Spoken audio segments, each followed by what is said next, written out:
If you guys are looking to pick up any MSP or PSN cards, make sure to check out the gamekeys.co.uk, or if FIFA coins are more your thing, check out justfifacoins.com. You can use the code Japes to get yourself a 5% discount on their instant delivery.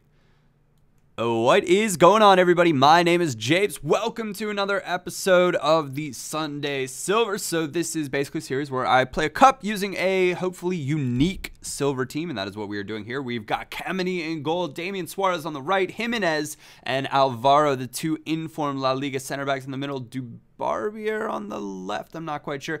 Informed from this week, Vazquez. We've got Zuccolini, the Manchester City loanee to Valencia. We've got Sanchez as our other center mid. We've got the upgraded Munir. We've got the upgraded Dybala. And then we have, I think it's Diego Perotti, but he is brilliant. He's really, really, really good for a just your run-of-the-mill silver left. Well, he's not a run-of-the-mill silver left wing. 5-star weak foot, 4-star skills, stands 6 feet tall. Very, very good player to help work into some of these squads and get some nice chemistry boost off of that up Dybala as well, who I managed to be lucky enough to pack. I opened a ton of silver packs when that team of the tournament was going on. I was happy to pack him. Not happy to see this team as the first match that I was going to come up against. Really nicely constructed, very good looking La Liga team. I don't know about Courtois in goal. I thought that was bizarre. I didn't really understand that aspect because clearly he can afford to get one of the better La Liga goalkeepers. We're getting things started here. 30th minute, working it forward. Dybala's drifted out wide as Perotti's made his way into the middle. A little pass back to Vazquez.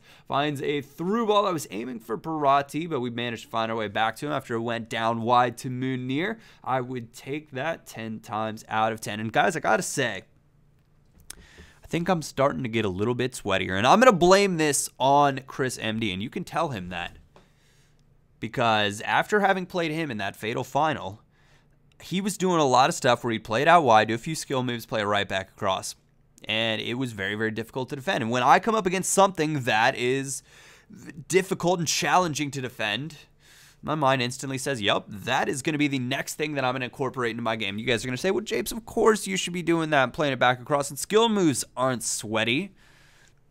But when you just do one or two and you do them at the right time and only to get the opportunity to play it back across, that's good. That is really, really good, because I'm more inclined to go for the chip in those situations these days.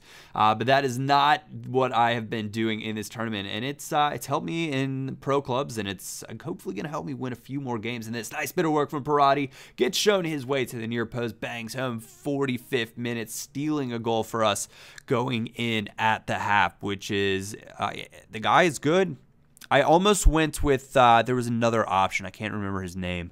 I think he plays for Torino, but another Argentinian 4-star skill winger from the Serie A. But I decided that the 5-star weak foot was maybe too much to pass up on. Zuccolini, though, absolutely brilliant. Some of you guys will remember him for my starter squad in the first Fatal, where he managed to hang out in the squad for a very, very long time, and that's because he does a lot of things really, really well. But this is just a wonderful through ball. Dybala just a little bit too pacey, takes it around the keeper. The inform Vazquez, the Palermo, he's an up card as well, actually. Or, well, he got an up and then he got an inform, which has just got to put a smile on your face. It's brilliant when that works out. Happened with Mario Götze as well. So that's one of those cards I'm gonna have to test that one out pretty soon. But he managed to do that, managed to get his up card and then get that in form. So he jumped a lot very quickly, and it shows because he's got some stats that are really, really nice.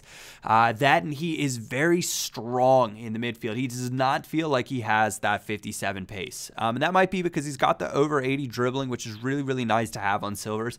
But he's also quite strong as well and holds up possession well. His shooting, his long shots are okay. I didn't manage to score one. I hit the post maybe once and had a few that I thought could have been interesting, but nothing really highlight worthy. But he does get into good spots, which is something that you guys will probably hear me talk about a lot. It's not something that is easy to describe, but when you play with certain players, you're just like, yep, Dybala right there. In a very tough match, 49th minute, took me a little while to score, and this one bangs it home. A little bit too much power for the keeper. The up Dybala is magnificent. I would not hesitate to put him in gold teams, in just He's up there, best silver striker now. He is certainly in the debate. Definitely a player to consider for that award. I know I've mentioned this a few times before, talking about doing those tier lists. I might have to finally go back and do that and go out. But the way I was thinking about doing it is putting the tiers together and then having you guys send in some clips with some of the players to kind of get more interactive with you guys. So if there are any of you out there, leave a comment. Let me know if sending in some clips to be featured in some of the videos might be something you'd be interested in, because I think it would make for a good bit of fun to show some of the cool goals the community can score with some of these players that I at least think are really, really great on Ultimate Team. Not a great shot. Deflects though, and Munir manages to score. Now this is the up Munir, and he was the most useless player on this team without a shadow of a doubt. It basically felt like I was playing with a little schoolgirl out there against a lot of the bigger, stronger goal teams. He just couldn't quite compete. Now he's doing a nice bit of work right here, managing to hold possession, and this is probably the best clip that I can actually have of him. But for the most part, he wasn't pacey enough to really cause problems. He wasn't strong enough to really do the things that I was hoping he'd do. This is getting to that end line, and that pass across, Chris MD, there's a little shout out to you, because that is not a pass that I was looking for more often than not, and he scored one of those against me, and he went for it a few times, and honestly, it's really, really hard to defend, and it managed to find its way into my gameplay, so I am quite pleased with that. Lovely ball over the top to Dybala, Mr. Diego Parotti. Welcome to the chip life, my friend, and there had to be one in here. It wasn't going to be a complete... Like, if I go through a full 4-match tournament and I don't manage to score a chip, I'm heading home disappointed. That was not meant to be the case this time. There were some pretty good teams. The struggle was real in a few of those games. That last one, only a 1-0. This one, much, much better. And finally got a nice feel for this team. Just a brilliant chip into the far corner. But at 3-0 in the 35th minute, he goes for a banger with Cruz, and it is not a good shot. Hits that pause button. Adios. See you later. You can see how dominant that was. We had 70% possession. Already 6 total shots taken. We are the winner of the cup, so that is where we're going to come to a close for this episode. I hope you guys did enjoy it. If you did, drop a like on this video. It does indeed help me out. Make sure to leave a comment. Help me out with your thoughts as well. Other than that, my name is Japes, and I will catch you all next time.